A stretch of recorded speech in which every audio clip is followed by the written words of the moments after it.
Stay tuned and let's take a look at this Marvel Legends Puff Adder Build-A-Figure wave, Orb.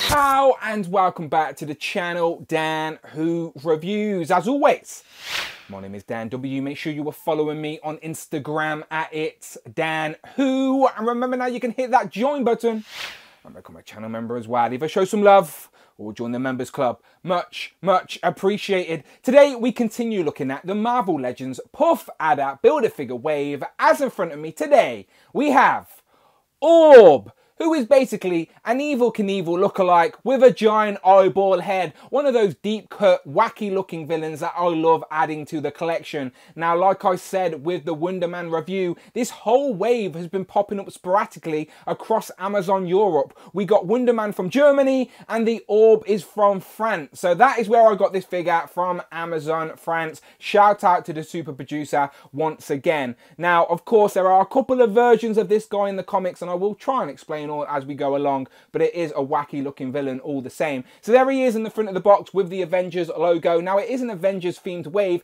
but the Orb has come up against the Avengers in the comics too, so I'll talk about that. There we have a picture of Orb from the comics on the side, on the back of the box, a digital render with his accessories, which unfortunately is just his ray gun, and then we get another couple of pieces for the Puff Adder Build-A-Figure. And on this side of the box we get a picture of the Puff Adder Build-A-Figure in its entirety, and then all of the figures you will need to buy to build the Puff Adder Build-A-Figure. Today we're looking at Orb. So without further ado, let's get them open. Do you ever get the feeling that someone's watching you? Look at that eyeball head. This is undoubtedly going to stand out on a shelf for sure. Here we have the Orb out of the packaging with all of his accessories, which, as I said, is a little bit lackluster as we only get his little trademark ray gun. And we do get the Build-A-Figure pieces for the Puff Adder. So you know what to do. Subscribe to the channel and come back, as once we have all of the figures in this wave, we will, of course, build and review the Serpent Society's Puff Adder. But not today. Today, we are focusing on this guy. And yes, this guy is basically all reuse apart from the head. I think the head, maybe the collar, so maybe the upper torso, I'm not too sure, we haven't seen before, but it is very accurate to how he is seen in the comics. It is, as I said, a sort of tribute to Evel Knievel. He was a stuntman. There's the eyeball head, but for anyone who doesn't know, let me try and give you a little bit of background on Orb. There are two Orbs in Marvel Comics. The first appeared in Marvel Team Up 15 in 1973. He's a stuntman named Drake Shannon who part-owned the same stunt show that would feature Johnny Blaze, aka Ghost Rider. After a crash that left him hideously disfigured, he wore an eyeball helmet with powers like laser beams from the pupil and the ability to hypnotize people. The second Orb appeared in Ghost Rider Volume 626 in October 2008. He's a guy that was born with an actual eyeball as a head, abandoned as a child and grew up in a freak show, most noticeably popped up in 2014's miniseries Original Sin as he was in the possession of one of the Watcher's gouged out eyes. Now if you're going to ask me which version of Orb this figure meant to represent, then the blurb on Hasbro Pull sort of alludes to the second version of the Orb, the one that stole the Watcher's eye and actually has an eyeball as a head. You know, the one that's staring at us right now, and it's done really well, to be fair. It's got like a glossy sort of sheen to it, as you would expect an eye to sort of glisten under the lights. You've got the red veins all the way around the blue pupil as well. And yeah, it's just done really well for what it is, as you would expect, all the way around here, all white on the back. And yeah, just really good. So the head and the collar are the only new pieces on this figure. And if the head, obviously, I'll pop that off to show you. It is on a disc in hinge, and as you would expect, the whole, it's just a hollowed out sort of ping pong ball, if you will. And the collar, as I said, new piece, separate piece, as expected. So whack that on there, and it still gives you a decent range looking down, but looking up will be hindered, unfortunately, by the collar. So that is that. But yeah, all in all, has decent range. You can look side to side. And yeah, more than adequate. It would be good if it could look up, but again, you can use the ab crunch to help you with that. But yeah, this is the main event with this figure, so I thought, let's give this some extra attention. But yeah, creepy looking eyeball, undoubtedly going to stand out on the shelf. Taking a look at his Evel Knievel inspired stuntman suit, which is done in all red with the nice blue highlights, with the blue V on the front, with the white stars punched in. That doesn't continue around to the back, though. You don't get the stars, but you do get the blue V. You get a little bit of blue highlight on the belt as well, which is a separate separate rubbery piece so you can move that to get that focused and centered, and there is a swivel behind that belt as well. That works really well. There is a blue trim as well on the gloves that do have the white stars punched in there as well, and overall the blue is a nice contrast to the blue eye that cannot be ignored on the top of the head there. So all in all, does look like that sort of Evel Knievel stuntman style costume. So I don't mind the reuse here. I'd rather them save that unique sculpting and new technology for the A-list characters, the front row caliber characters.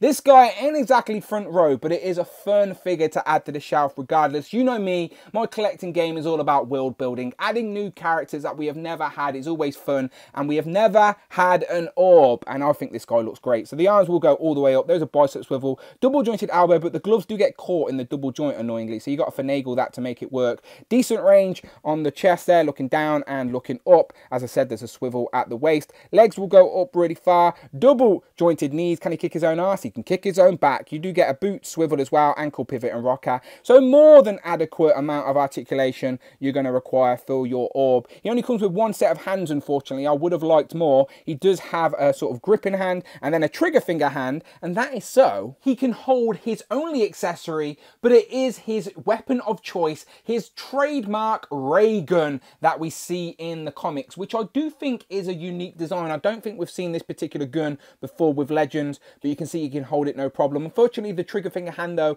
does have a side to side hinge rather than up and down. I would always prefer an up and down for those sort of gun wielding hands. It does have the hole in the front, the eyeballs in focus there, but there's the hole in the front, so we should be able to put a little blast effect in there. I'll try that in a minute, but overall does look really nice there, doing it in that sort of gunmetal grey sort of chromy metallic-y effect. It does sort of glimmer under the lights a little bit with a little bit of yellow on the front. But let me try a blast effect. Yes, of course you can. It plugs in there, no problem at all, and definitely adds a little bit more life to the figure. It's always a shame that these type of things don't come with the actual figure, because you'd think like surely you can pack in there an extra little blast effect, considering the gun has a hole for the blast effect anyway. So it's disappointing it doesn't come with one, but as I said, if you collect Legends, you probably do have one. It's came with many Legends now. I got this red one from the Retro Apocalypse, I believe, and I think it looks nice, and it definitely makes him a little bit more interesting to look at. So yeah, there you go. There's his only accessory, his ray gun. Moving into comparisons, first up, of course, here we have the Orb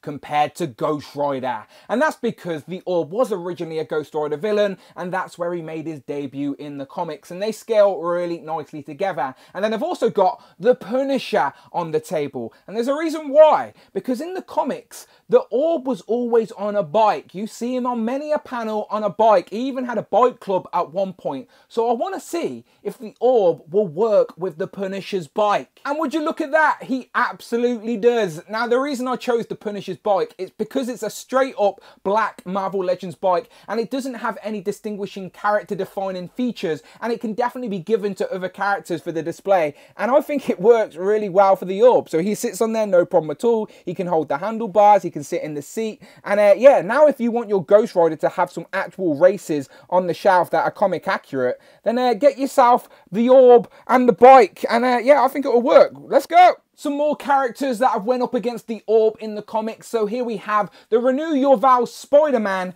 and Wolverine. Here we have some Avengers with the 80th Cap and the Mark 70 Iron Man. During the original Sin storyline, the Orb embedded the Eye of the Watcher into his chest. So here we have the Watcher compared to the Orb. Now this is technically the Disney Plus animated version of the Watcher, as we haven't really got a comic version of the Watcher for our Marvel Legends display. A lot of people use the Marvel Select version, which I haven't opened yet, so I haven't got it here for comparison, but here's a Watcher. And then here we have the Orb compared to Beast, and then Wonder Man. So let me take the Beast out of here for a second, and then these two are the only two figures I have reviewed so far from the Puff Adder Build-A-Figure wave. So if you haven't checked out my review for Wonder Man already, go and check it out on the videos tab right now. Hopefully the rest ain't too far away. Now, this just makes me smile because I think the Orb is wacky enough to have Who Crew potential. So here he is next to Frogman, Tigra,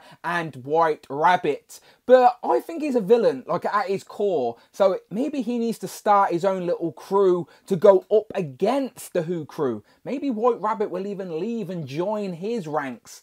Just brainstorming here. Let me know what you think in the comments. And then last but absolutely never least, here we have Captain Britain and Hal Fire Hank.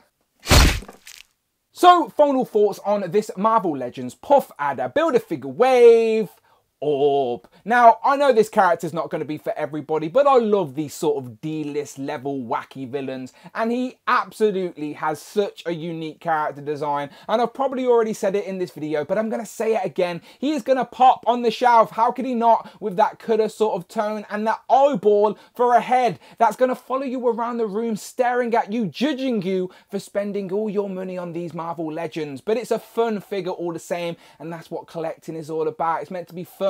It's a fun looking character, and I love adding new characters to the shelf, and my shelf currently does not have an orb, so I'm very happy to have the opportunity to add this guy to the collection. A little bit lackluster on accessories, I get it, I would like more myself, but I still would like to add orb to the collection. So as always, no right or wrong answers, people. You can love it, you can hate it. Let me know in the comments below, what do you think of this Marvel Legends orb? Always curious to hear your thoughts, and if you like Marvel Legends, and well, you're in the right place. Check out the videos tab, find the playlists, but most importantly, please hit that subscribe button, hit all on the notification bell, don't miss out on a video, and please hit that join button, become a channel member if I show some love, or join the members club. Much appreciated. You can follow me on Instagram at It's Dan Who, and I'm on Twitter as well. Tweet me, don't be shy, at Dan Who Reviews. And until then, people, my name is Dan W, and I will of course see you on the next one.